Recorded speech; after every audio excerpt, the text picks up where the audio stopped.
booking fees and incarceration costs.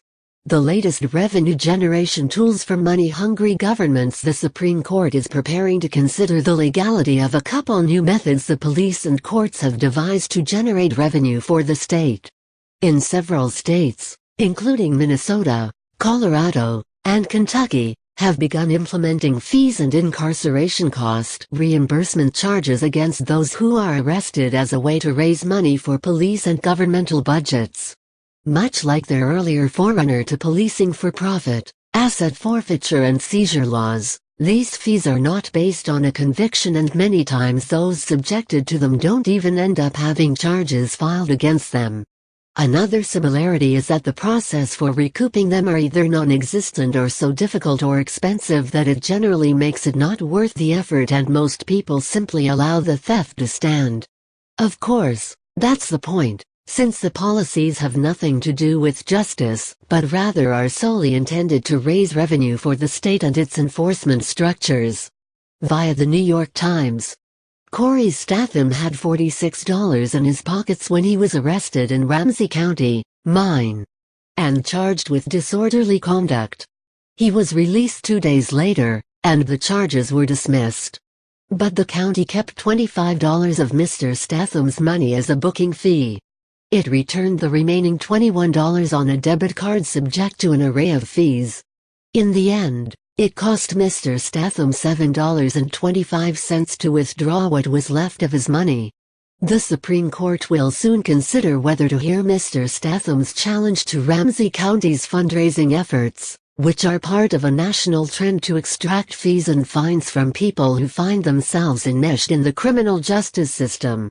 Kentucky bills people held in its jails for the costs of incarcerating them, even if all charges are later dismissed. In Colorado, 5 towns raise more than 30% of their revenue from traffic tickets and fines. In Ferguson, Mo, city officials have consistently set maximizing revenue as the priority for Ferguson's law enforcement activity, a Justice Department report found last year.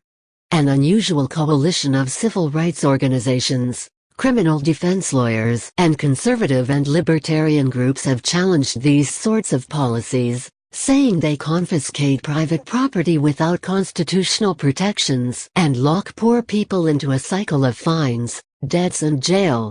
The Supreme Court has already agreed to hear a separate challenge to a Colorado law that makes it hard for criminal defendants whose convictions were overturned to obtain refunds of fines and restitution, often amounting to thousands of dollars. That case, Nelson v. Colorado, will be argued on January 9. The Colorado law requires people who want their money back to file a separate lawsuit and prove their innocence by clear and convincing evidence. The sums at issue are smaller in Ramsey County, which includes St. Paul. But they are taken from people who have merely been arrested. Some of them will never be charged with a crime. Others, like Mr. Statham, will have the charges against them dismissed. Still others will be tried but acquitted. It is all the same to the county, which does not return the $25 booking fee even if the arrest does not lead to a conviction. Instead, it requires people like Mr. Statham to submit evidence to prove they are entitled to get their money back. When the case was argued last year before the United States Court of Appeals for the 8th Circuit in St. Paul, a lawyer for the county acknowledged that its process was in tension with the presumption of innocence.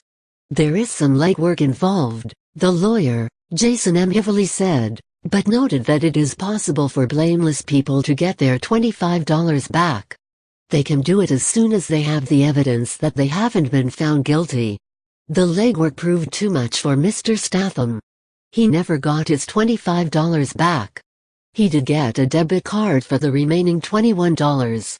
But there was no practical way to extract his cash without paying some kind of fee. Among them, $1.50 a week for maintenance of the unwanted card, starting after 36 hours.